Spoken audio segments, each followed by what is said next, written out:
Most people never reach their potential for one simple reason. They've never learned how to stay in the fight when it stops being comfortable. Mental toughness isn't a talent, it's a habit built through discipline, pressure, and the refusal to quit when everyone else folds. This audiobook will teach you how to endure more, complain less, and rise faster by mastering the mental skills everyone else ignores. If you want a stronger mind, a sharper focus, and a life built on action instead of excuses, then listen closely. Your transformation starts now. Chapter 1. Stop negotiating with yourself. You know exactly what kills your progress. It's not your lack of talent. It's not your lack of time. It's not your lack of potential. It's the constant negotiation happening inside your own head.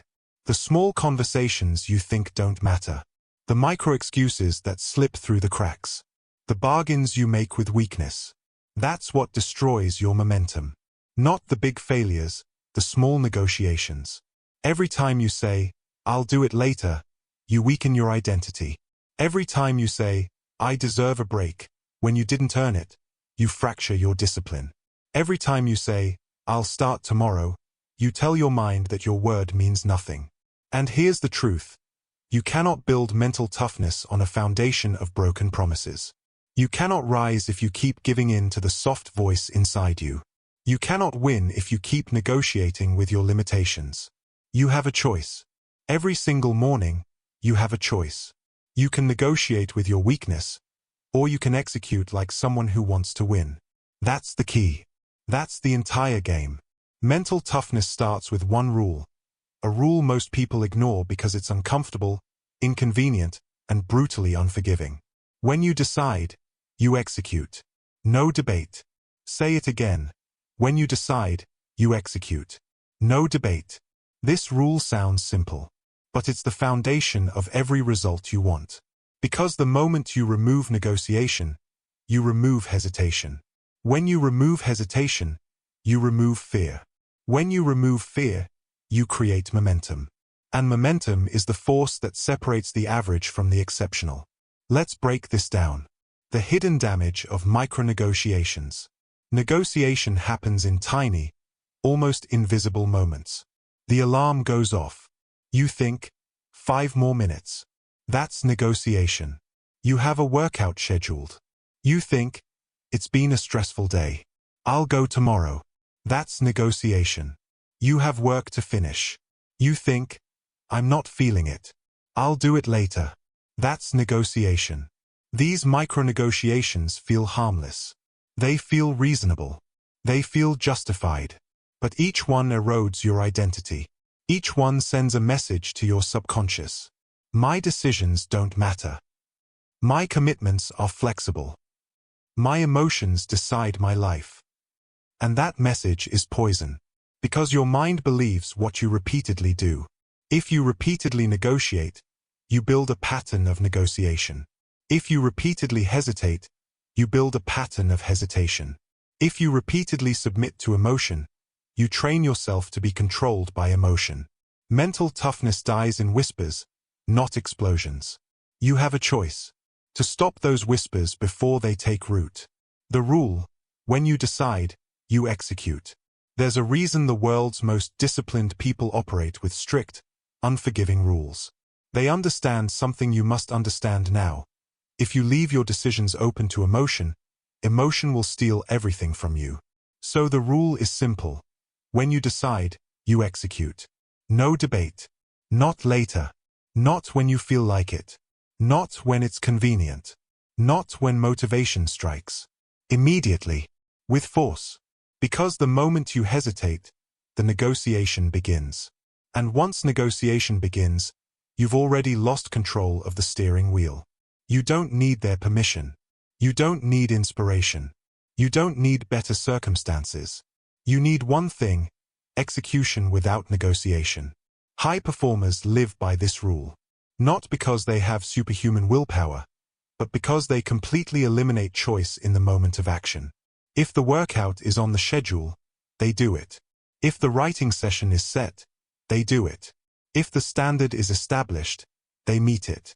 It doesn't matter how they feel. It doesn't matter if they're tired. It doesn't matter if no one is watching. It's not about comfort. It's about discipline. It's not about emotion. It's about execution. It's not about motivation. It's about identity. You have a choice to build that identity or destroy it.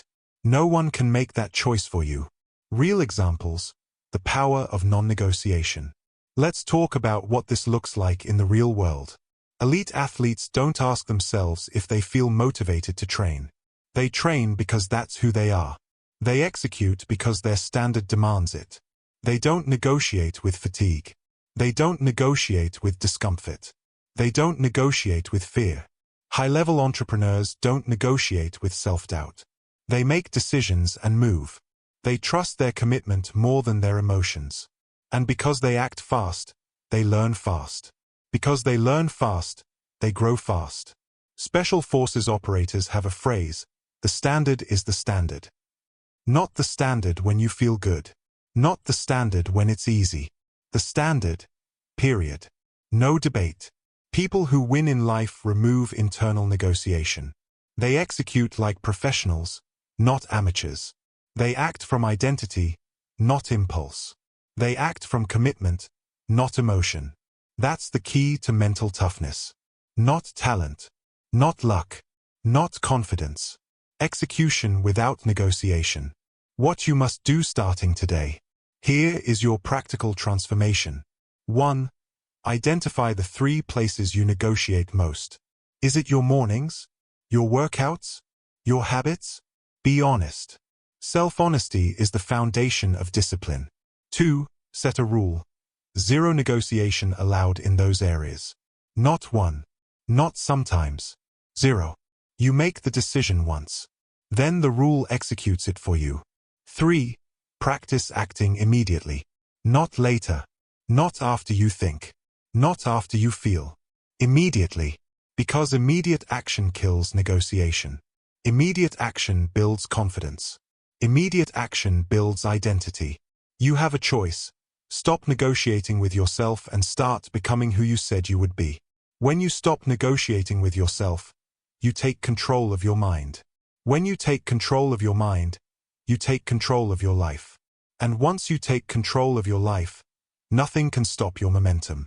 You just learned the first pillar of Mental Toughness 2.0, identity over emotion, execution over negotiation. Now that you've taken your power back, it's time to step into the environment that strengthens that power.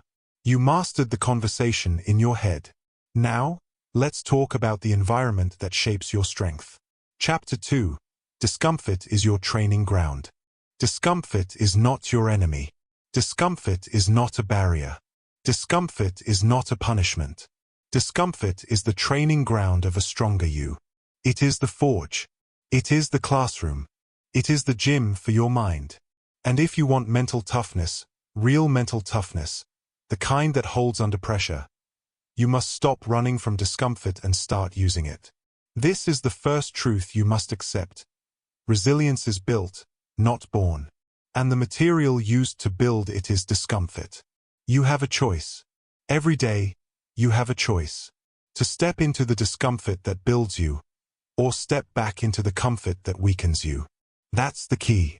That's the split in the road. That's the moment where your identity is shaped. Most people avoid discomfort. They hide from it. They fear it.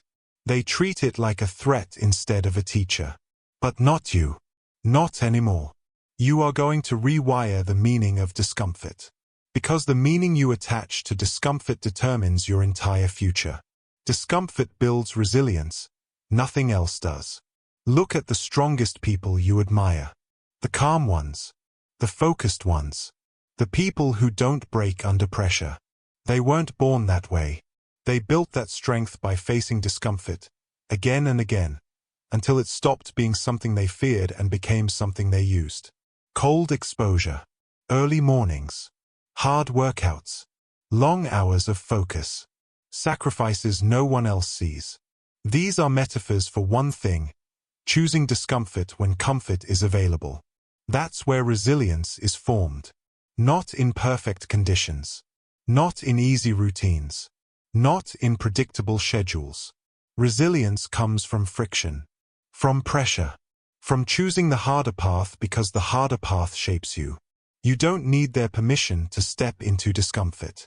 You don't need validation. You don't need applause. You need one thing: the willingness to feel the friction that everyone else avoids. You don't avoid discomfort. You seek it. You use it. Repeat this until it's part of your identity. You don't avoid discomfort. You seek it. You use it. This is the mindset shift that separates the mentally weak from the mentally powerful. Most people move through life avoiding stress, pressure, effort, challenge. Their entire identity becomes shaped around comfort. So the moment life gets hard, they crumble. But mentally tough people? They move toward discomfort. They practice being uncomfortable. They voluntarily put themselves in situations that stretch them, challenge them, and sharpen them. Because they understand one universal truth: if you are not uncomfortable, you are not growing. When you take a cold shower, you're not training your body, you're training your mind. When you get up early despite being tired, you're not proving anything to the world, you're proving something to yourself. When you do one more rep, one more mile, one more hour, you're teaching your brain that you are stronger than your impulses. That's the key to mental toughness. Not genetics, not luck, not gifts.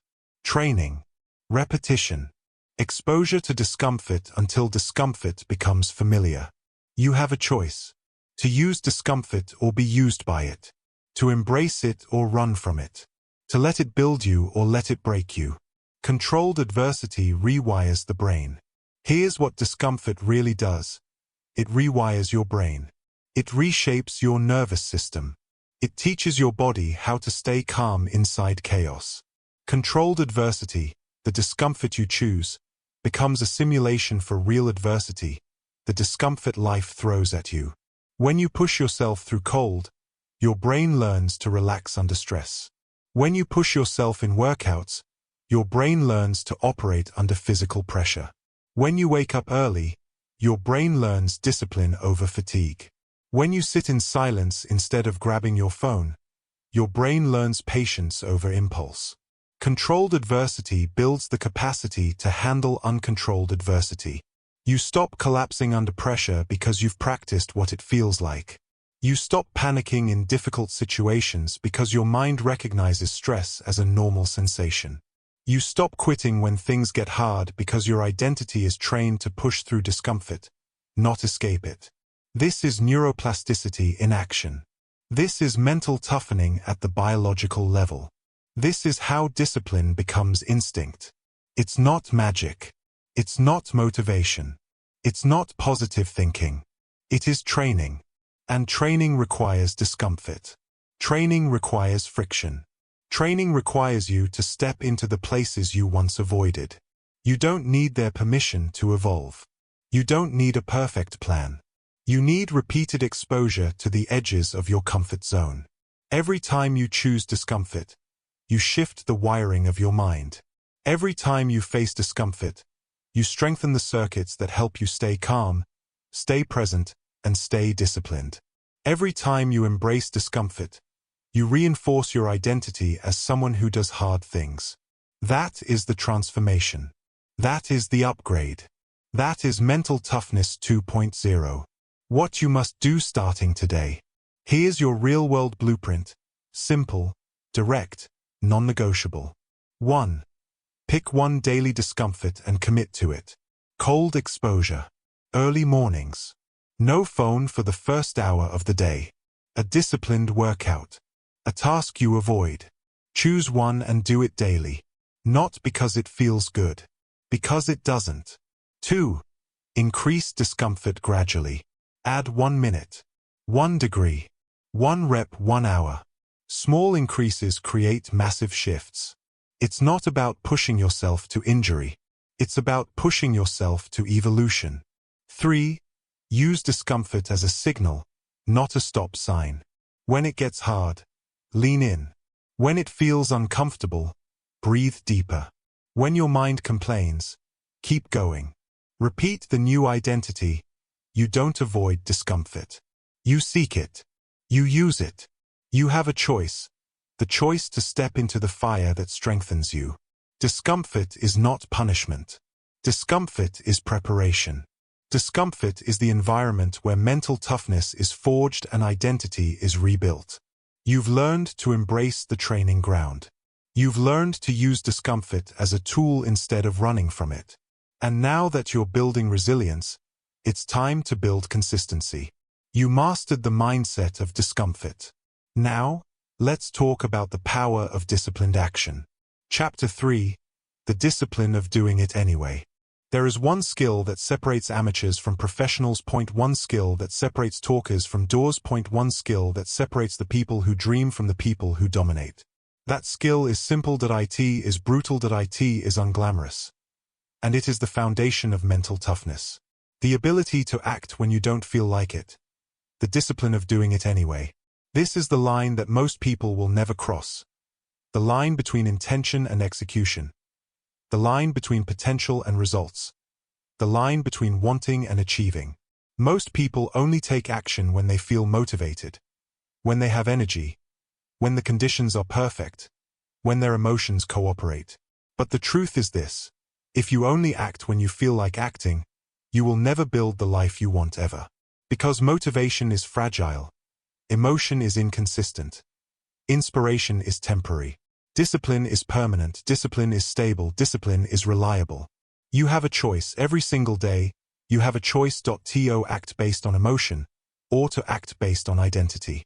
That's the key. This entire chapter comes down to this. Professionals act from identity. Amateurs act from emotion. The core skill: acting when you're unmotivated. Let's break this down. Acting when unmotivated is not just a habit. It's a trained skill. A muscle. A learned response that your brain builds through repetition. When you wake up tired, you do it anyway. When the workout feels heavy, you do it anyway. When the writing feels slow, you do it anyway. When the studying feels boring, you do it anyway. Why? Because your identity matters more than your temporary emotion. Because your standards matter more than your comfort. Because discipline has replaced motivation as the engine of your progress. It's not about how you feel. It's about who you are. It's about who you are becoming. You have a choice. To fold under emotion, or to finish under discipline. Most people fold. Most people stop at discomfort. Most people quit the moment emotion dips. But not you, not anymore, because you're building mental toughness. You're building the capacity to act independent of mood. And that is the skill most people ignore. That is the skill that changes everything. Real-world examples. The people who win just show up. Look at anyone at the top of their field: writers, athletes, entrepreneurs, students, leaders, creators. Every single one of them has the same secret. They show up. They show up. They show up, especially when they don't feel like it. Let's talk about writers. The best writers in the world don't wait for inspiration. They sit down every morning and put words on the page, even when the words come slowly, even when they feel stuck, even when every part of them wants to do anything else. They write because they are writers. Identity first, emotion second. Look at elite athletes. They don't skip training because they're tired. They don't skip practice because they're stressed. They don't skip representatives because they're unmotivated. They train because training is non-negotiable. Training is identity. Training is the standard. You don't need their permission to build that identity. You don't need someone to inspire you. You don't need the perfect energy or the perfect moment. You need one thing: show up. Even when you don't want to. Students who excel don't study only when they feel like it. Entrepreneurs who win don't build businesses only when they're excited. Musicians don't practice only when they're inspired. The people who win are the people who master this skill. Do it anyway. This is what separates the consistent from the inconsistent. The committed from the casual. The disciplined from the drifting. You show up. You show up. You show up. Because that's who you are now. Identity over emotion. Here's what most people never learn. Your identity is built in the moments when you act against your feelings. Your identity is strengthened every time you choose discipline over comfort. Your identity upgrades every time you act without motivation. It's not about motivation, that it's about mastery, that it's not about comfort, it's about consistency, it's not about feeling ready, that it's about being responsible. You have a choice, to live as the old version of you, or to train the new one. Let me be clear, emotion is not the problem. Letting emotion dictate your actions is the problem. Real mental toughness means you feel everything. Fatigue, boredom, resistance, and you act anyway. You push anyway. You complete the task anyway. That's strength. That's control. That's discipline. And discipline is freedom. Because when you can act without depending on motivation, nothing can stop you. Practical instructions. How to build the discipline of doing it anyway. Here's your blueprint. Simple, direct, and non-negotiable. 1. Decide your non-negotiables. Pick 3 actions that define your identity. These are things you do daily or weekly with 0 exceptions. Workout, study, create, read, whatever builds your future. These actions stop being choices. They become requirements. 2. Use the 5-second rule of execution. When you feel resistance, count backward. 5, 4, 3, 2, 1. Then act. Don't think, don't debate, don't negotiate, move. That is the key. Action before emotion.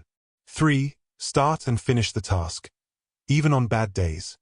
Especially on bad days build identity faster than good days. If you start something, finish it. If you commit to something, complete it. If you schedule something, execute it. You show up. You show up. You show up. Because that's who you are now. This chapter was about one thing: discipline over emotion. Identity over impulse. The power to act even when your feelings resist you. When you do it anyway, you strengthen your mind. When you do it anyway, you build your reputation with yourself. When you do it anyway, you become unstoppable. You've mastered the discipline of action. Now it's time to master the conversation inside your mind. You acted despite resistance. Now let's learn how to speak to yourself with power. Chapter 4. Control your inner dialogue. Your mind is the command center of your life. And your inner dialogue. It's the voice that determines whether you rise or whether you collapse. Most people never question it. They just follow it. They let the weakest, softest, most fearful part of themselves narrate their decisions. And then they wonder why their life feels heavy, confusing, out of control. But you're here to build mental toughness. You're here to build the one skill most people ignore. And this is where it starts.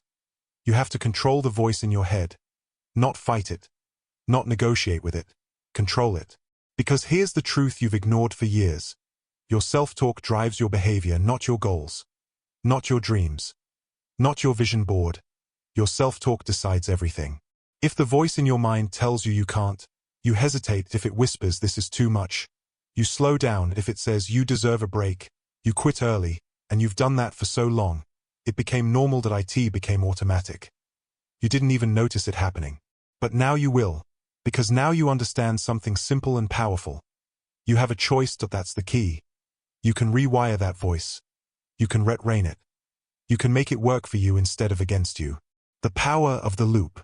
Every person on this planet runs internal loops. Loops of thought, loops of doubt.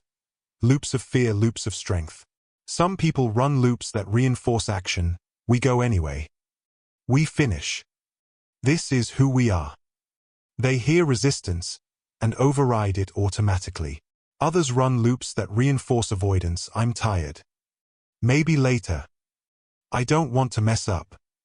And they follow that script blindly. But here's the truth. No script is permanent and no loop is permanent. They are installed, and they can be replaced. It starts with awareness, then with interruption, then with replacement. That's the mental toughness formula. Awareness. That voice just tried to talk me out of the work. Interruption. Stop. That's not the voice I follow anymore. Replacement.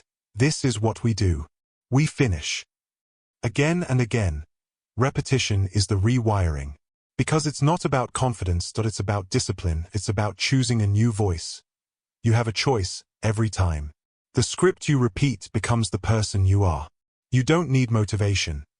You need a script. A command. A default line you return to when resistance shows up. For the military, the script is simple: we don't quit. For elite athletes, it's next play.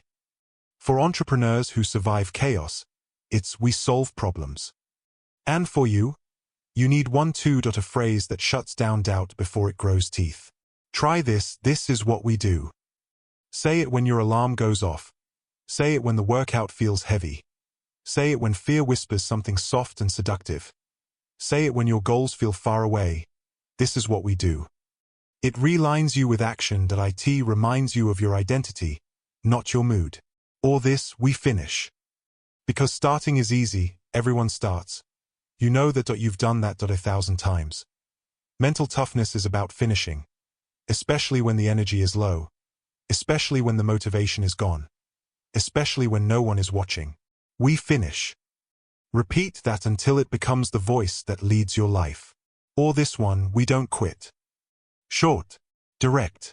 Absolute. A line that gives you no room to negotiate. A line that eliminates the escape routes. A line that says, it doesn't matter how I feel, it matters who I said I would become. You don't need permission to rewrite your script. You don't need validation to speak power to yourself. You don't need someone else to tell you you're capable. You control the voice.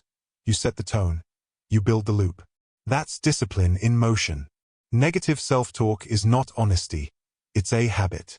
A lot of people defend their negative inner dialogue. They call it realistic. They call it being honest with myself. That's a lie. Negative self-talk is not honesty. It's conditioning. It's habit. It's the leftover language of a weaker version of you. You are not obligated to keep it. Here's what negative self-talk really is. A shortcut your brain uses to avoid discomfort. A mechanism to keep you safe, small, predictable. But you're not aiming for predictable. You're aiming for strong. You're aiming for capable. You're aiming for mentally tough. Especially when you don't feel tough. And that requires a new habit. A new default voice. A new inner identity. This is what we do. We finish. We don't quit. You repeat it until it becomes automatic. Automatic becomes identity. Identity becomes destiny. How high performers reprogram their inner language. Look at any high performer, any elite athlete, any world-class operator, any leader who stays calm under pressure. They all have one thing in common. Their inner dialogue is trained, not random, not emotional, trained. A basketball player misses a shot. Some people say, I'm falling apart. A professional says, next play. Reset. Refocus. Move. A special forces operator hits a wall of exhaustion. Some people say, I can't do this. A professional says, one more step. One step becomes 2.2 becomes 10. That's mental toughness. A CEO faces chaos. Some people say, everything's going wrong. A professional says, we solve problems. That's the language of action. That's the language of leadership. They are not superhuman. They are not fearless. They are trained. Their inner voice is aligned with their mission, not their emotions. And that's what you're doing here. You're training your voice. You're training your mind. You're training your identity. That's the key. Practical training. Rewrite the voice. Here's the process you can use today. 1. Catch the voice. When you hear weak language, stop. Call it out. Name it. You're trying to negotiate again. 2. Replace the line. Insert a new script immediately. This is what we do. We finish. We don't quit. Say it out loud if you have to. 3. Take the action. Action is what locks in the new loop. Without action, the line is just noise. The behavior rewires the mindset. The mindset reinforces the behavior. That's how transformation happens. 4. Repeat again. Again, repetition builds identity. Identity builds discipline. Discipline builds toughness, and toughness builds freedom. You have a choice. You always have a choice. Now you know the process. Your inner dialogue is the engine behind every decision you make. Once you control that engine, you control your direction. Now it's time to talk about something just as powerful. Something that determines every opportunity, every outcome, every win you'll ever have. You controlled your mind. Now let's control your time. Chapter 5. Pressure is a privilege. You feel pressure because you're stepping into something bigger than you. You feel pressure because you're not hiding anymore. You feel pressure because you are finally in motion, finally in the arena, finally taking responsibility for your future.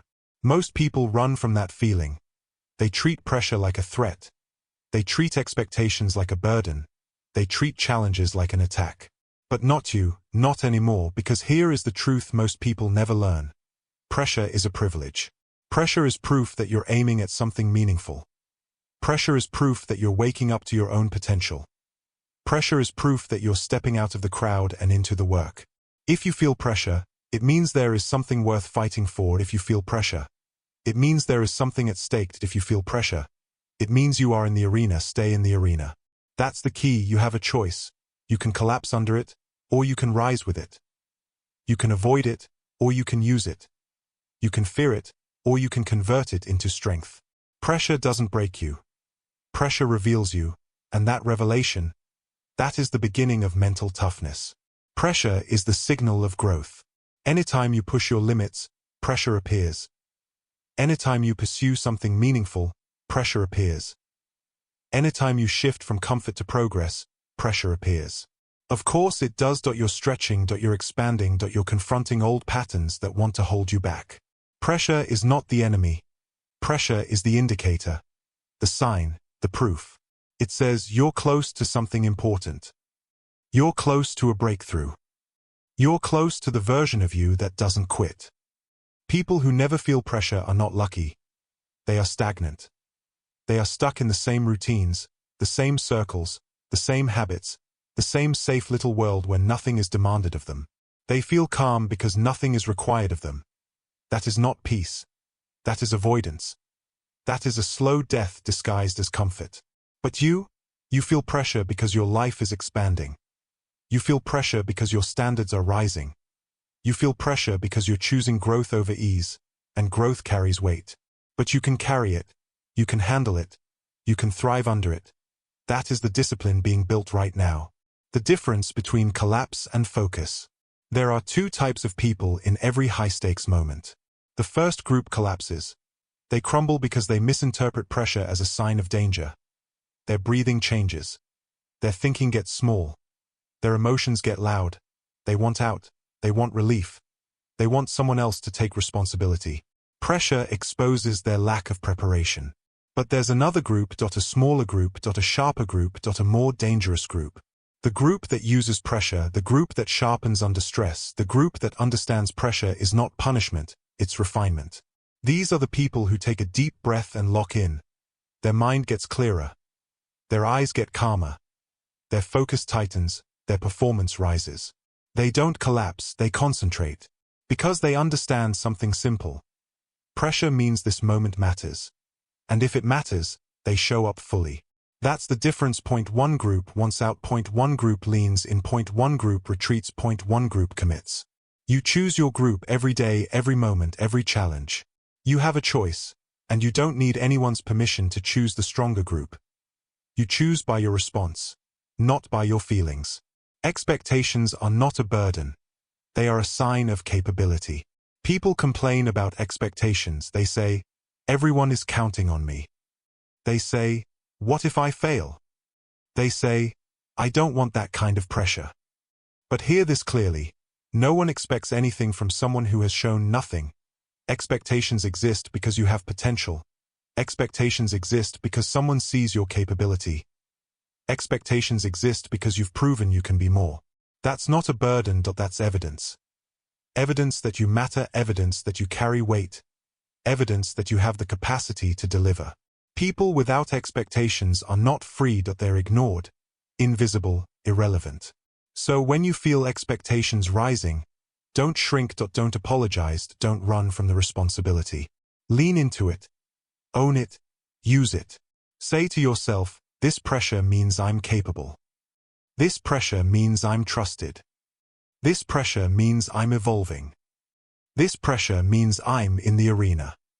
Stay in the arena. The skill of channeling pressure into power. Pressure can either scatter your mind or sharpen it. It depends on your training, it depends on your discipline, it depends on your narrative. Here's how to turn pressure into power. 1. Slow your breathing. When pressure rises, the body panics first. Control the breath, and you control the signal. Calm body, calm mind. Calm mind, strong decisions.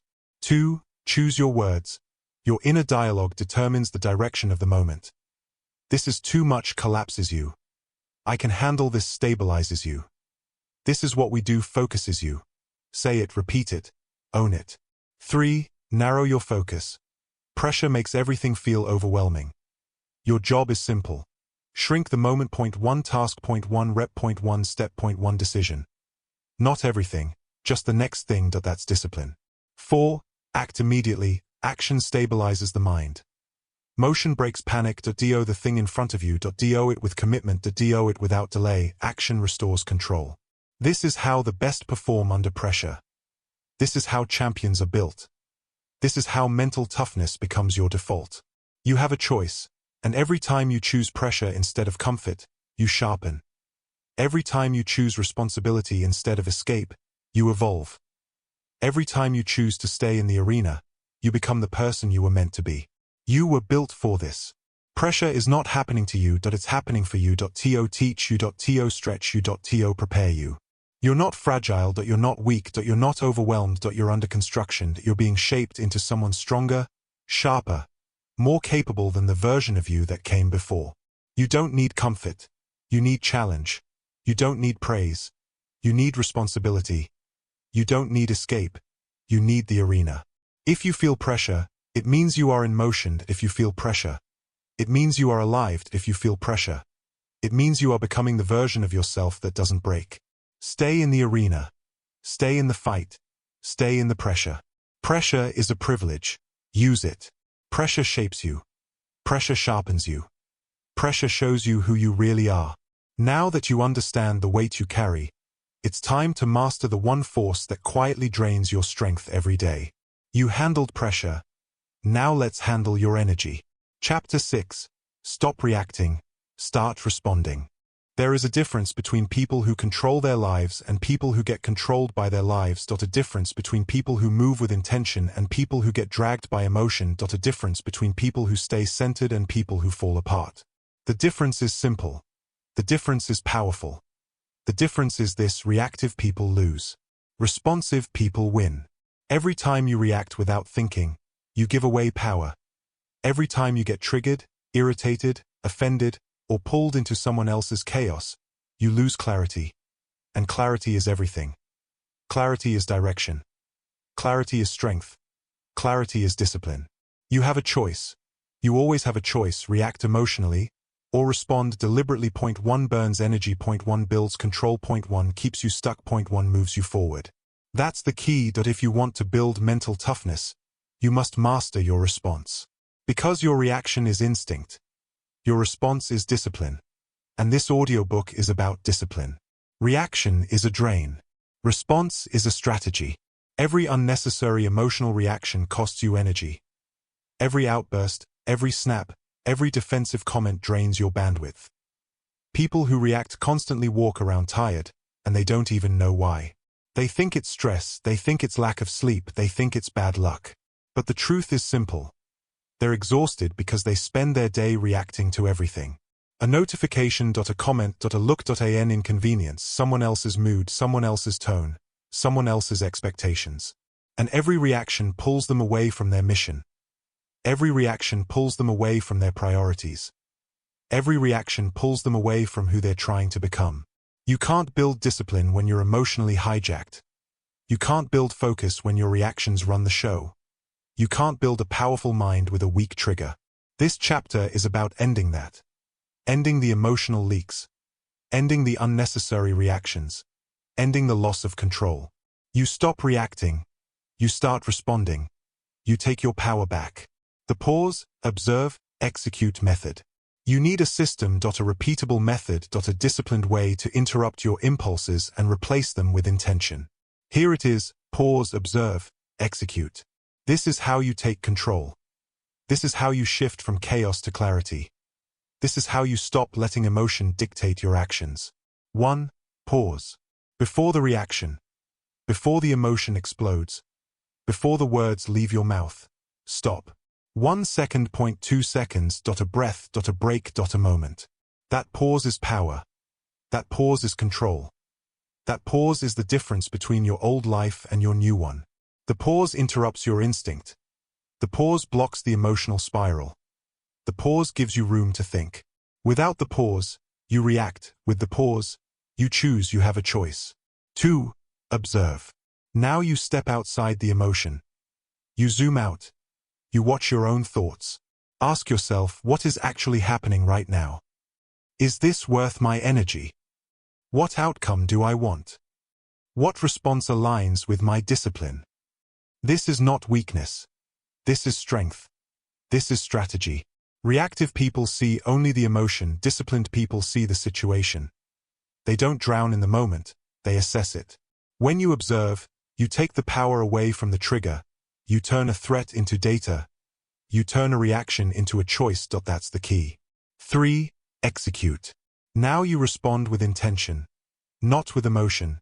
Not with impulse, with discipline. Your response is calm, clear, controlled, purposeful. You speak differently. You act differently. You decide differently. Because you're no longer moved by every external force. You're operating from strength, not sensitivity, from clarity, not chaos. Pause, observe, execute, repeat. This is how leaders operate. This is how professionals operate. This is how mentally tough people operate. Examples of people who win by responding, not reacting. Think about elite leaders. Think about special forces operators. Think about CEOs running billion-dollar companies. Think about surgeons performing under extreme pressure. They don't react, they respond. They don't panic. They assess. They don't escalate. They stabilize. They don't guess. They act with precision. Because they understand something you must accept. Emotional control is a competitive advantage. The athlete who stays calm under pressure, they hit the shot. They make the pass. They finish the race. The entrepreneur who doesn't panic when things go wrong, they make smarter decisions. They pivot faster. They protect their team. The leader who stays centered while others lose their minds, people trust them. People follow them. People rise because of them. You don't need their permission to act with that level of control. You don't need a title. You don't need prestige. You don't need a special background. You need discipline. You need the pause. You need the choice. Every calm response is a victory. Every controlled moment builds your identity. Every decision made without reacting reinforces who you're becoming. You're not trying to be emotionless. You're trying to be intentional. You're trying to be grounded. You're trying to be unshakable. You're training yourself to respond like someone who knows exactly who they are. Build the new default. Your new default cannot be panic. Your new default cannot be frustration. Your new default cannot be anger. Your new default is controlled response. Your new default is calm execution. Your new default is deliberate thought. And you build that default one moment at a time. When someone pushes your buttons, pause. When a situation overwhelms you, observe. When your emotions flare up, execute with clarity.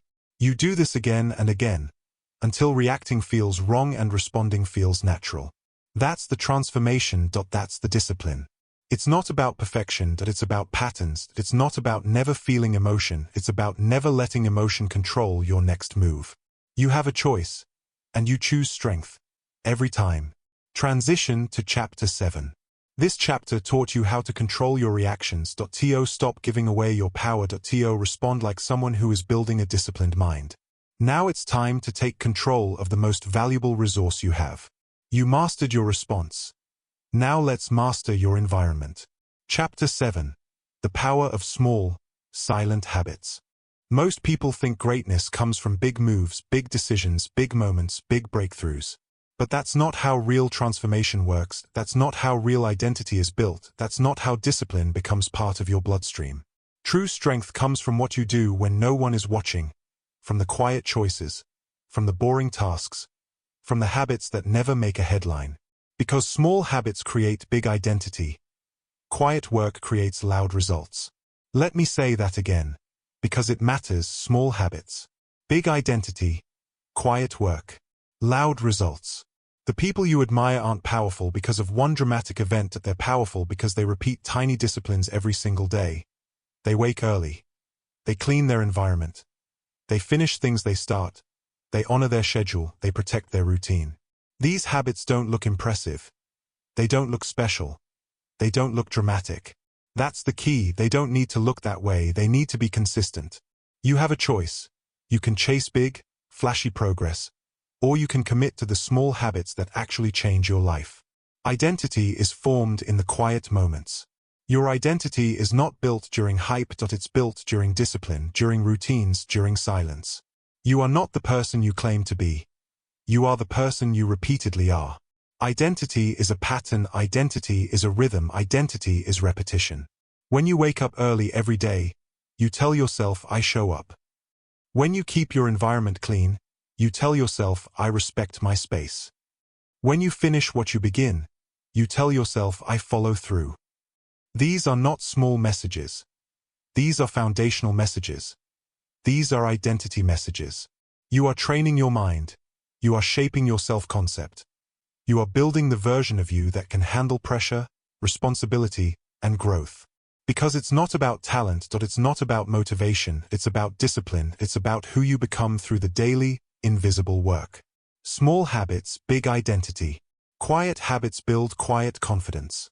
Confidence doesn't come from compliments. Confidence doesn't come from validation. Confidence doesn't come from results alone. Real confidence comes from evidence. Evidence that you do what you say you'll do. Evidence that you keep promises to yourself. Evidence that you don't need emotion to follow through. Quiet habits give you that evidence. Making your bed, cleaning your kitchen, organizing your desk, writing for 5 minutes, stretching for 10. Taking a cold shower. Finishing the single chore you keep delaying. Small actions, small wins, small repetitions. But they create something massive, proof. Proof that you can rely on yourself. Proof that you're trustworthy. Proof that you're building discipline brick by brick. And confidence built on proof is unshakable. It doesn't depend on others. It doesn't require applause. It doesn't collapse under pressure. It stands on the foundation of daily execution. Quiet work. Loud results. The people who win understand compounding. You know why small habits matter? Because they compound. Compounding is invisible in the beginning. It looks like nothing is happening. It looks like progress is slowed. It looks like you're wasting your time. This is where most people quit. They think results should show up immediately. They think growth should feel dramatic. They think transformation should be exciting. But the reality is simple. Big change is the result of tiny consistency. Look at long-term investors. Their wealth didn't appear suddenly. It compounded. Slowly, silently, relentlessly. Look at elite athletes. Their foundation wasn't built in one summer. It was built over thousands of micro-representatives. Thousands of mornings they didn't want to get up, thousands of drills no one saw. Look at master musicians. They practice scales in silence, years of repetition, years of correction, years of tiny improvements. Small habits, big identity, quiet work, loud results. This is the formula. This is the truth. This is the path. You don't need giant change. You need daily discipline. You don't need applause. You need repetition. You don't need perfection. You need consistency. You have a choice. And every day you choose consistency, you win a little more. Practical instructions. Building your quiet system. Here's how you build small habits that reshape your identity. 1. Pick 3 foundational habits. Not 10. Not 20.3. Small enough to execute. Important enough to matter. For example, wake up at the same time, clean your environment, complete a simple daily task that moves your goals forward. Make them quiet, make them non-negotiable. 2. Attach each habit to a cue. Identity grows through structure. Wake up, make bed. Breakfast, read 10 minutes. End of day, review your plan for tomorrow. Consistency is easier when the habit has a home. 3. Track the streak. Not for ego, for awareness, for accountability, for identity. The streak shows you who you're becoming. 4. Celebrate the small, silent wins. You don't need applause. You don't need praise. You don't need recognition. You need acknowledgement, your own respect for your own effort. Because the mind listens when you reinforce discipline. Your new identity is built here. You may think these small habits don't matter, but they matter more than anything else in this audiobook. Because discipline is not built during big moments. Discipline is built during the quiet moments. When no one sees you, when no one applauds you, when no one celebrates you. When it's just you and the decision in front of you. Do I wake up early? Do I clean my space? Do I finish the task? Do I honor my routine? You have a choice. And every one of those choices builds or destroys your identity. Small habits create big identity. Quiet work creates loud results. This is how you transform. This is how you separate yourself. This is how you build a life based on discipline, not emotion. Transition to Chapter 8. You've built the foundation. You've built the identity. You've built the quiet discipline that most people never develop. Now it's time to talk about something deeper. Something that shapes every decision you make. You mastered your habits, now let's master your focus. Chapter 8. Build a mind that outlasts your feelings. Your feelings will betray you. Your feelings will mislead you. Your feelings will pull you away from the person you're trying to become. But your commitments will anchor you. Your commitments will steady you. Your commitments will build you. And this chapter is simple. You must build a mind that outlasts your feelings. Because if your life is driven by emotion, you will always lose to the person driven by discipline. That's the key. Discipline outlasts emotion. Commitment outlasts mood. Consistency outlasts motivation. You have a choice. You can live by your temporary feelings, or you can live by the commitments that define your identity. Separate feelings from commitments. Feelings fluctuate. They rise, they fall. They twist, they distort. One day you feel confident. The next you feel insecure. One moment you're motivated. The next you're exhausted. This is human. But here's the truth. You cannot build a disciplined life on emotional soil. Your commitments must be stronger than your feelings. Commitments keep you grounded. Commitments give you direction. Commitments give you order in a world that constantly changes. Your feelings say, I don't want to do it today. Your commitments say, you said you would. Your feelings say, I'm tired. Your commitments say, you made a promise. Your feelings say, I don't feel ready. Your commitments say, you don't wait to feel ready. You act because you said you would. This is how you separate amateurs from professionals. Amateurs follow their feelings. Professionals follow their commitments. You have a choice: follow emotion or follow discipline. High achievers live by systems, not moods. Look at the highest performers in the world: athletes, entrepreneurs, military leaders, creators, builders. None of them rely on motivation. None of them rely on inspiration. None of them rely on emotional spikes. They live by systems. Systems protect them from their own mood swings. Systems remove the decision-making burden. Systems allow them to win even on their worst days. Because high achievers understand one truth. Your emotions cannot be trusted to lead your life, but your systems can.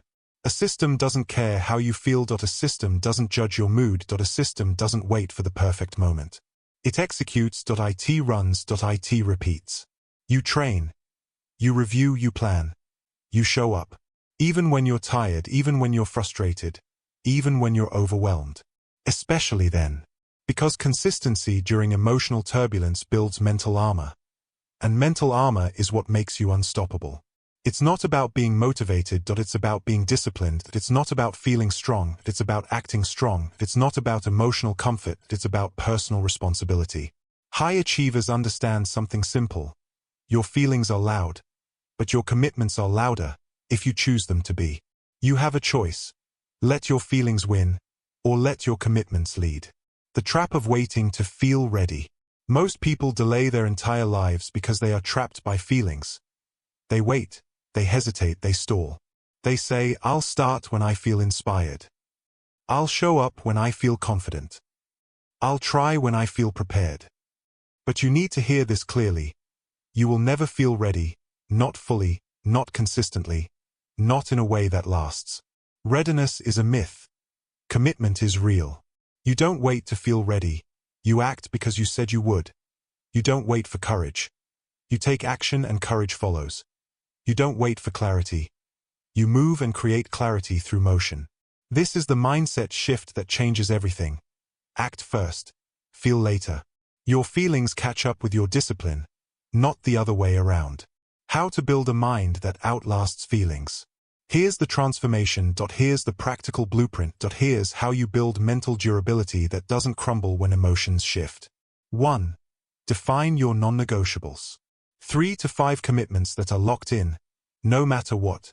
Training, reading, planning, executing, resting intentionally. These aren't suggestions, these aren't preferences. These are rules. Your feelings don't get a vote. 2. Reduce emotional decision-making. Stop asking yourself, do I feel like doing this? Replace it with, what did I commit to doing? That one shift removes the emotional lens and replaces it with the identity lens. 3. Build time-based systems. Do it at the same time every day: morning routine, work block, training session, daily reflection. When the time arrives, you execute. Not because you feel like it, but because it's time. 4. Practice emotional distance reps. When you don't feel like doing something, do it anyway. That's a rep. A mental rep. A discipline rep. Every rep builds resilience. Every rep builds identity. Every rep reinforces, I don't need my feelings to move. This is where strength comes from. 5. Track your follow-through. Not for perfection, for awareness, for honesty. You become who you consistently are. Track it. See it. Own it. The person who can outlast their feelings becomes unstoppable. When you build a mind that outlasts your feelings, you become dangerous. Why? Because most people quit when emotions shift. Most people fold when stress shows up.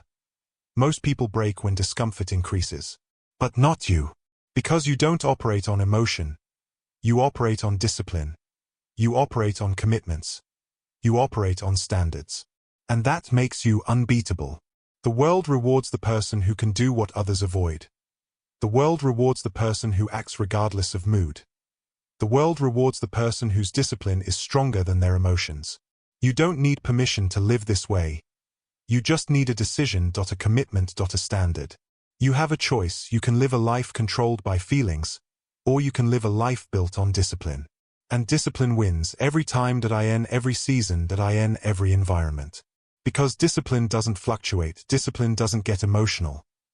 Discipline doesn't get tired of the work. Discipline stays. Discipline holds. Discipline outlasts. That's the key. Build a mind that outlasts your feelings, and you build a life that outlasts your obstacles. Transition to Chapter 9. You've built the mental armor. You've separated feelings from commitments. You've created a mind that doesn't break when emotions shift. Now it's time to take that mindset and apply it to the world around you. Specifically, the distractions that threaten your focus. You strengthened your mind. Now let's sharpen your environment. Chapter 9. Resilience is a skill, not a trait.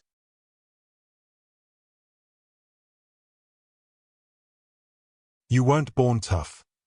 Neither was anyone else. That's the first thing you need to understand. Because too many people believe resilience is genetic.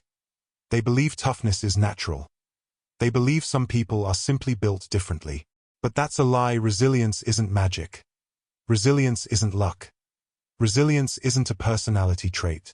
Resilience is a skill. A trainable skill. A repeatable skill. A skill that gets stronger with exposure, reflection, and adjustment. That's the key. The people you admire, the ones who stay calm under fire, the ones who rise after failure, the ones who don't break when the world shakes them. They weren't born that way, they were built that way. And you can build the same strength. You have a choice. Stay fragile, or get trained. Debunking the myth of natural toughness. Let's destroy the myth right now.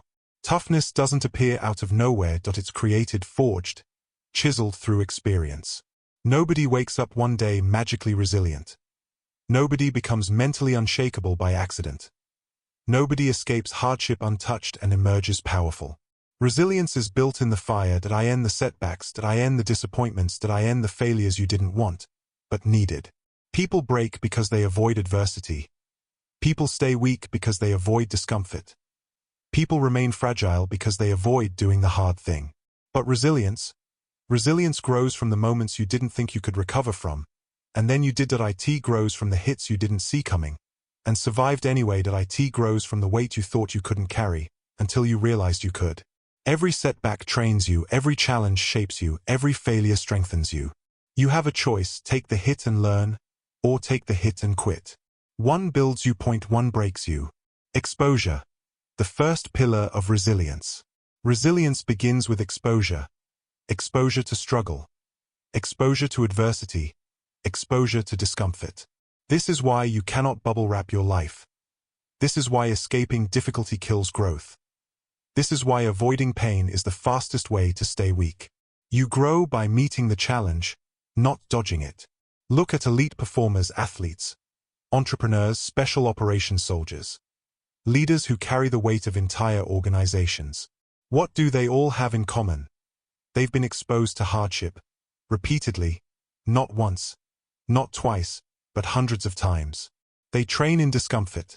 They operate under stress. They execute with pressure.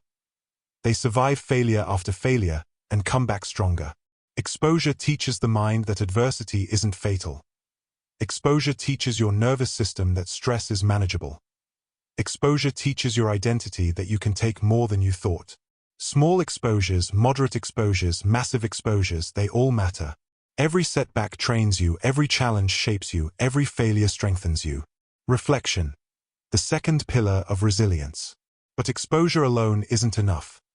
Pain without reflection is just suffering. Hardship without analysis is wasted. You need reflection. You need evaluation. You need to look back at the event and ask the right questions. What did this teach me? What did I handle well? What broke me? What can I do differently next time? How do I use this, not repeat this?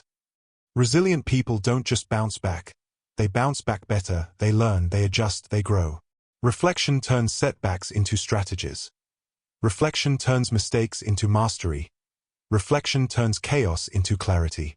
This is how resilience becomes a skill. You practice.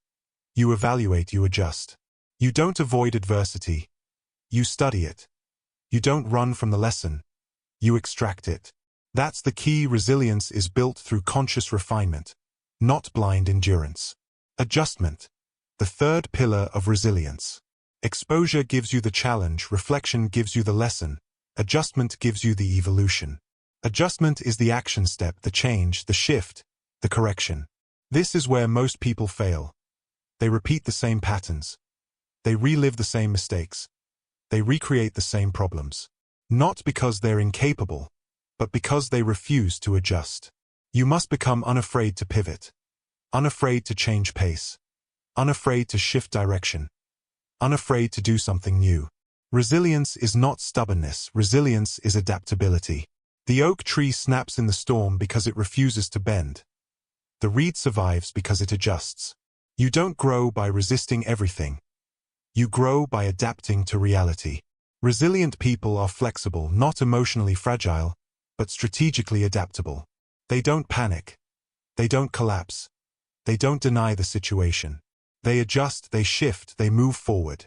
Every setback trains you, every challenge shapes you, every failure strengthens you. Real-world examples of built resilience. Think about any person who has achieved something extraordinary. You'll find the same pattern. They failed. They stumbled.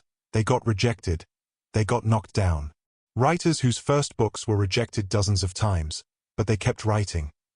Entrepreneurs who watched businesses collapse, but built the next one anyway. Athletes who tore ligaments, broke bones, suffered losses, but returned to compete. Leaders who made catastrophic decisions, but learned fast enough to recover. None of them were naturally tough. They became tough by surviving what tried to break them. And you can do the same. You don't need their talent. You don't need their advantages. You don't need anyone's permission. You just need discipline, not perfection, not fearlessness, discipline. Because resilience isn't about flawlessness, it's about recovery. That it's not about never falling. It's about rising after every fall. That it's not about being unshakable, it's about being unbreakable. And unbreakable people are built, not born. The practical formula for building resilience. Let's simplify this into actionable steps. 1. Accept adversity as part of the process. Stop wishing life were easier, start wishing for more skill. Adversity isn't punishment, it's training. 2. Take hits without catastrophizing. Most of your fear comes from exaggeration, not reality. Stay grounded. Stay rational. Stay steady. 3. Reflect with honesty, not ego. Ego blocks growth. Honesty unlocks it. Ask the tough questions and face the real answers. 4. Adjust your approach. Small changes create massive resilience. Shift strategy, shift habits, shift perspective. 5. Repeat the cycle intentionally. Exposure, reflection. Adjustment. That's how you build resilience. Over and over deliberately. You have a choice. Let life break you, or let life build you. You now understand the truth. You weren't born resilient, but you can become resilient, powerfully, deliberately, repeatedly. You've learned that every setback trains you, every challenge shapes you, every failure strengthens you. Now it's time to take that resilience and apply it to the next frontier of discipline, your relationship with time. You built toughness, now let's build control. Chapter 10. Become the person who never quits. There's a moment in every journey where everything inside you tells you to stop. To slow down, to back off, to quit. And most people obey that voice. They fold, they retreat, they disappear. Not because they're weak, but because they never built the identity of someone who finishes. Understand this: winners aren't built on talent, winners are built on identity. On who they decide to be. You have a choice. You can be the person who almost does things, or you can be the person who always does things. This chapter is about becoming the second one. Becoming the person who never quits. Becoming the person who finishes. Becoming the person who does what they said they would do, every time. That's the key. The non-quitter identity. IT starts with who you think you are. Before action comes identity. Before discipline comes identity. Before resilience comes identity. You act according to who you believe you are. If you secretly believe you're someone who quits, you'll find a reason to quit. If you believe you're someone who folds under pressure, you'll fold under pressure. If you believe you're someone who needs motivation, you'll wait for motivation. But if you build the identity of a finisher, the identity of someone who follows through, you don't need motivation. You don't need energy. You don't need permission. You act because that's who you are now. That's the key. Identity drives behavior. Behavior reinforces identity. It's a loop. So your job is simple. Break the old identity loop. Build the new one. How? Through rituals, through language, through accountability. Rituals. The daily actions that prove who you are. Rituals shape you, rituals define you, rituals build you. A person who never quits doesn't start the day with randomness. They start with certainty. They start with small wins. Make your bed. Drink your water. Train your body. Clean your space. Do one hard thing before the world even wakes up. Why? Because the small wins create the internal evidence that you're a finisher. You don't need perfection. You need proof. Proof that you follow through, proof that you're disciplined, proof that you honor your commitments. Small, silent rituals, daily, unglamorous habits. That's what shapes the identity. It's not about talent, it's about discipline. It's not about perfection, it's about consistency. You have a choice every morning: quit on the day, or prove who you are. Language. How you speak is how you live. Listen to how people talk. The ones who quit always speak in weakness. I'll try. I hope I can. Maybe later. We'll see. Language exposes identity. Quitters sound like quitters long before they quit. They leak doubt. They leak uncertainty. They leak hesitation. But a non-quitter, a finisher, someone who gets things done, their language is different, clear, final, undeniable. This is what we do. We finish. We don't break. We don't stop. We execute. This isn't fake confidence. This is identity reinforcement. You speak the identity into existence, and the identity carries you through the moments when motivation dies. You don't need their permission. You don't need the perfect conditions. You don't need the right mood. You need discipline, and disciplined language builds disciplined action. Accountability. You rise to the level of your standards. Most people quit because nobody is watching. They cut corners because nobody will call them out. They stop early because nobody will check if they kept going. But non-quitters hold themselves accountable. They look themselves in the mirror, literally or figuratively, and ask the hard question. Did I do what I said I would do today? Accountability is honesty. Accountability is self-respect. Accountability is identity reinforcement. You don't quit because you said you wouldn't. You don't break because you decided not to break. You finish because finishing is who you are. It's not about feelings, it's about standards. And standards are stronger than emotion. You have a choice right now: rise to your standards, or drown in your excuses. The compound effect of persistence. Here's the truth you don't want to hear. Most people aren't missing the skill, they're missing the stamina. They quit 1 or 2 steps before the breakthrough. They quit right before they gain traction. They quit just before momentum hits. Look at the real world. Most businesses fail not because they were bad ideas, but because the founders quit too soon. Most fitness transformations fail not because the plan didn't work, but because people stopped before results became visible. Most dreams die not because they were impossible, but because people didn't last long enough to see progress. Persistence compounds. Every day you show up adds pressure to the system. Every day you persist increases momentum. Every day you refuse to quit strengthens your identity. You don't quit. You don't break, you finish, always. Because finishers win, finishers rise, finishers separate themselves. Not through talent, through endurance. That's the key. The psychology of never quitting. Let's break this down further. Non-quitters understand one fundamental truth. Your feelings don't matter. Your mood doesn't matter. Your doubts don't matter. Your word matters. You said you would do it, so you do it. This is the purest form of discipline. This is the cleanest form of power. This is how you become unstoppable. When you detach your identity from emotion, you become unbreakable.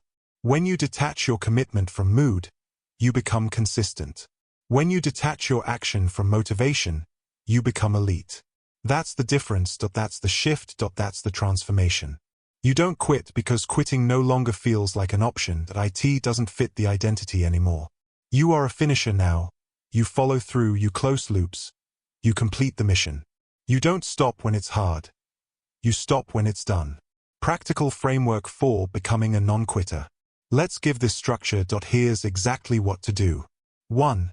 Set one non-negotiable daily habit. Not 10.1. Something small enough to do, big enough to shift identity. 2. Track your streak. A simple checklist. Daily. No excuses, proof compounds. 3. Build a personal language script. 3 phrases. This is what we do. We don't stop. We finish. Repeat them every time resistance appears. 4. Review each night. Did you keep your word? If not, why? If yes, what's the next step? 5. Treat quitting as the enemy. Because it is. Quitting destroys dreams faster than failure ever could. Failure teaches. Quitting erases. You have a choice: quit on yourself, or become the person who never quits. Transition to the closing chapter. You've built discipline. You've built resilience. You've built identity. Now you must put it all together. You don't quit. You don't break. You finish, always. And now, it's time for the final challenge, the final integration, the final command. Let's close this book with power. Closing chapter. The final challenge: live the mental toughness you built. Closing chapter. The final challenge: live the mental toughness you built. This is the final challenge. The last page.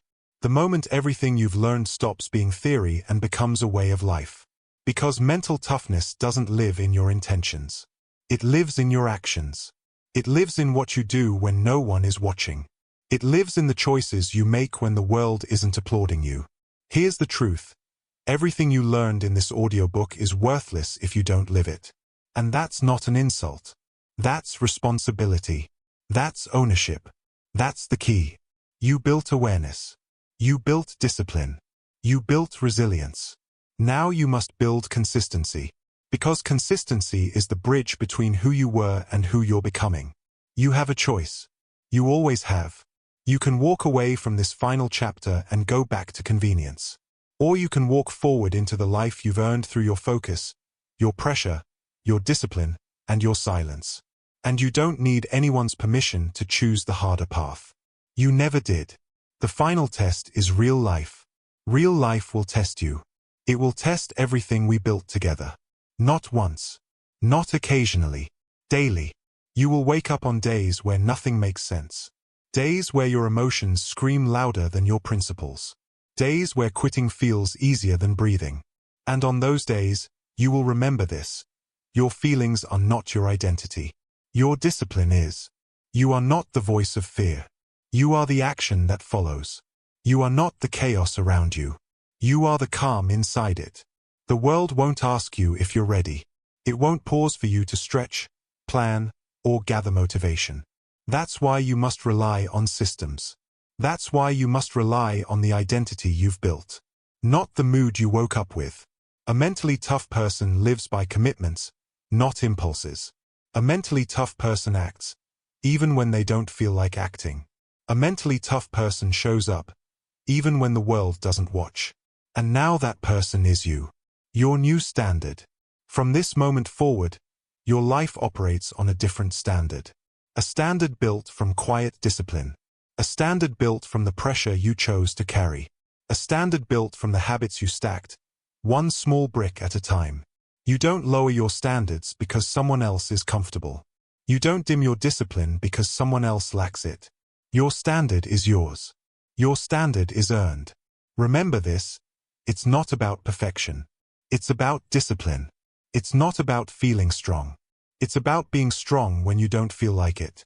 You have a choice, every day, to honor this new standard. And every day, that choice defines you. Not occasionally. Not when it's convenient. Every day.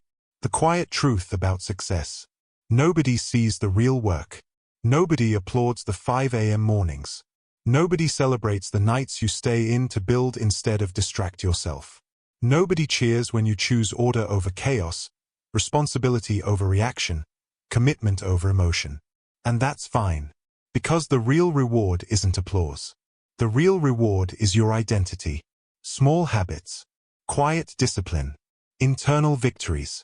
That's the foundation of your strength. That's the engine of your transformation. Success is not loud. Success is not dramatic.